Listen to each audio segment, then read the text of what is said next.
गुरुर्विष्णु गुरुर्देवो महेश्वरः गुरुर साक्षात परम ब्रह्म तस्मै श्री गुरुवे नमः। यह संस्कृति है हमारी, इन्हीं संस्कारों में हम पले हैं। हम अपने गुरु को, अपने शिक्षकों को ब्रह्मा विष्णु महेश का स्वरूप मानते हैं। इस देश में, इस दुनिया में केवल दो ही काम ऐसे हैं। इस देश में, इस दुनिया में केवल दो ही काम ऐसे हैं जो कि रुपये कमाने के लिए नहीं किए जाते। रुपये कमाने के लिए कोई सेना में जाकर सैनिक नहीं बनता, और रुपये कमाने के लिए कोई शिक्षक नहीं बनता, कोई शिक्षिका नहीं बनती। हम उस संस्कृति से आते हैं, हम उस सभ्यता से आते हैं जहां हमारे सामने गुरु और गोविंद दोनों खड़े हों तो सबसे पहले हम गुरु के पांव छूते हैं और उसके बाद गोविंद की पूजा करते हैं। यही है हमारी पहचान, यही है हमारी संस्कृति और यही है हमारी सभ्यता। कोई शिल्पकार मानो पत्थर को देता आकार, कोई कच्ची मिट्टी तपाकर मिटाता हो विकार। भाग्य विधाता कहूं तुम्हें या भाग्य रचेता, ज्ञान का अविरल स्रोत जिसमें हो बहता, जो निस्वार्थ पथ दिखलाता, किसी को बनाने में जो स्वयं मिट जाता, वो ऐसा ज्ञान का भंडार है जिस पर हर निष्ठावान का अधिकार है। जहां जहां जहां जहां गुरु रूप प्रकाश विद्यमान हो, वहां फिर कैसे अज्ञानता का अंधकार हो। ब्रह्मा विष्णु महेश का वह प्रारूप है और वह गुरु हमें इस धरती पर देव स्वरूप है। वह गुरु हमें इस धरती पर देव स्वरूप है। और जिनको जिनको यह शिकायत है, और जिन जिनको यह शिकायत है कि उन्हें अपने जीवन में एक सच्चा गुरु नहीं मिला, जिन जिनको यह शिकायत है कि उनको अपने जीवन में एक सच्चा गुरु नहीं मिला, तो जरूर उनके अंदर का शिष्य अभी तक सोया हुआ है। जिस दिन हम पात्र बन गए, जिस दिन हमें शिष्यत्व आ गया, उस दिन हमें पग पग पर गुरु मिल जाएंगे। और जब गुरु मिल गया तो उसका धर्म, उसकी जाति, उसकी आयु, उसकी वंशावली नहीं पूछनी चाहिए। वह गुरु राम है रावण है यह भी नहीं पूछना चाहिए। केवल गुरु का ज्ञान पूछना चाहिए और केवल गुरु के ज्ञान की पूजा करनी चाहिए। जाति न पूछो साधु की, पूछ लीजिए ज्ञान, मोड़ करो तलवार का, पड़ी रहन दो म्यान। आज शिक्षक दिवस के इस महान अवसर पर मैं यहाँ उपस्थित सभी प्यारे बच्चों और समर्पित शिक्षक शिक्षिकाओं, स्टाफ मेंबर्स का हार्दिक स्वागत करता हूँ, हार्दिक अभिनंदन करता हूँ। आप सभी को शिक्षक दिवस की शुभकामनाएं देता हूँ, बधाई देता हूँ और परम आदर के साथ, कृतज्ञता के साथ, नम्रता पूर्वक सभी शिक्षक शिक्षिकाओं से यह निवेदन करना चाहता हूं कि वह दो कुलों का हित करने वाली बेटियों की शिक्षा पर अधिक ध्यान दें। क्योंकि जब आप एक बेटे को पढ़ाते हैं, एक बेटे को शिक्षित करते हैं, तो केवल एक परिवार की, एक कुल की प्रगति सुनिश्चित होती है।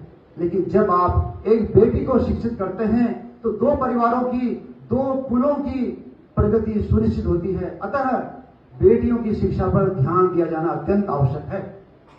जब हम संस्कृत व्याकरण का अध्ययन करते हैं, तो संस्कृत व्याकरण में बेटियों के लिए एक शब्द आया है, वह शब्द है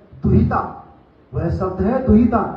और जब हम इस शब्द की व्याख्या करते हैं तो दुहिता शब्द का अर्थ होता है कि दो कुलों का हित करने वाले को दुहिता कहा जाता है। दो कुलों की, दो परिवारों की प्रगति सुनिश्चित करने वाले को दुहिता कहा जाता है। स्कूल की बिल्डिंग एक माध्यम हो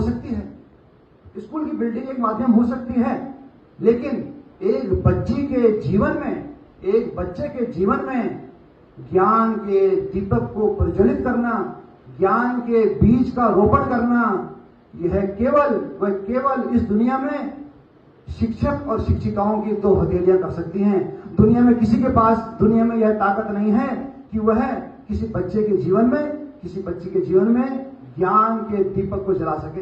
कोई ताकत नहीं है।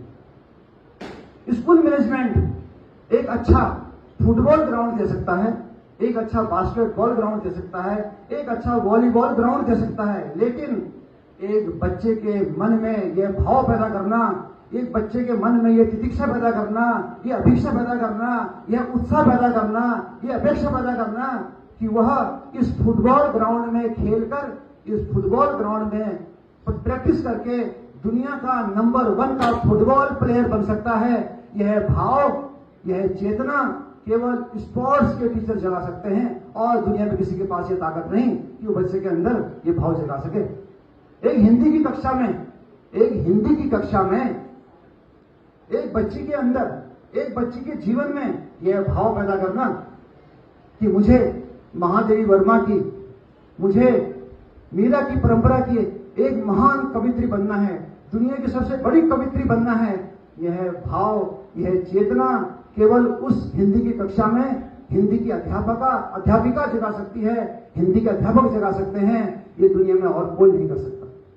हम सभी यहाँ शिक्षक शिक्षिकाएं अपने गुरुजनों के संवारे हुए हैं और जब कभी मुझे आप सभी के सामने कुछ बोलने का अवसर प्राप्त होता है, कुछ कहने का अवसर प्राप्त होता है, आप सभी को संबोधित करने का अवसर प्राप्त होता है, तब मुझे लगता है कि ये जिम्मेदारी कितनी कठिन है, कितनी अहम है, कितनी महत्वपूर्ण है। लेकिन मैंने अपने जीवन में अपने गुरुजनों से, अपने बड़ों से जो कुछ भी सीखा है, उनकी दी हुई सीख ही मुझे आप सभी के सामने खड़े होकर कुछ बोलने योग्य बनाती है। अतः आज शिक्षक दिवस के अवसर पर मैं अपने सभी महान गुरुजनों को, बड़ों को प्रणाम करता हूं, उनको नमन करता हूं।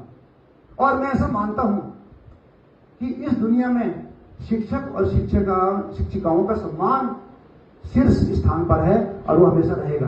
क्योंकि चाहे आप ज्ञानपीठ पुरस्कार पालो, चाहे आप नोबेल पुरस्कार पालो, लेकिन एक बच्चे के लिए उसका अंतिम अधिकृत विद्वान उसकी शिक्षिका हो सकती है या उसका शिक्षक हो सकता है। इसके अलावा दुनिया में कोई नहीं हो सकता। तो आज शिक्षक दिवस के इस महान अवसर पर मैं उपस्थित अपने सभी शिक्षक शिक्षिकाओं से यह निवेदन करता हूं कि आप दो कुलों का हित करने वाली, दो परिवारों का हित करने वाली बेटियों के लिए कार्य करें और जो मान सम्मान, जो कार्य आपको मिला है, इस दुनिया में जो कार्य आपको मिला है, वो दुनिया के बड़े से बड़े लोगों को नहीं मिला, बड़े से बड़े अमीरों को नहीं मिल पाया। आपको यह कार्य मिला है कि आप एक छोटी सी दीपशिखा से ज्वाला बना सकते हैं और अपने ज्ञान का प्रकाश पूरे विश्व को फैला सकते हैं। आपको यह कार्य मिला है कि आप एक बच्ची के माध्यम से पूरे घर में उजाला कर सकते हैं, दो कुलों में, दो परिवारों को उजाला कर सकते हैं, जहां की बड़े बड़े शिक्षाविद पैदा होंगे, जहां बड़े बड़े तपस्वी पैदा होंगे, जहां बड़े बड़े ज्ञानी पैदा होंगे, जहां APJ अब्दुल कलाम पैदा होंगे। और अंत में मैं ये कहना चाहता हूं कि एक जीते जागते मनुष्य को, अपने जिगर के टुकड़े को, अपनी आत्मा के अंश को, अपनी आत्मा के अवतंश को, अपनी बिटिया को इस स्कूल में छोड़ते समय माता पिता के अंदर यह भाव होना चाहिए कि जो ज्ञान मेरे घर में, मेरे परिवार में, मेरे कुल में मेरी बिटिया को नहीं मिल सका, वो इस स्कूल में मिलेगा। जो जीवन मूल्य मेरी बिटिया को अपने घर में नहीं मिल सके, अपने परिवार में नहीं मिल सके, वो इस स्कूल में मिलेंगे। जो नैतिक शिक्षा है, जो संस्कार अपने घर में नहीं मिल सके, अपने परिवार में नहीं मिल सके, वो इस स्कूल में मिलेंगे। इसके साथ आप सभी को पुनः शिक्षक दिवस की बहुत बहुत शुभकामनाएं। धन्यवाद।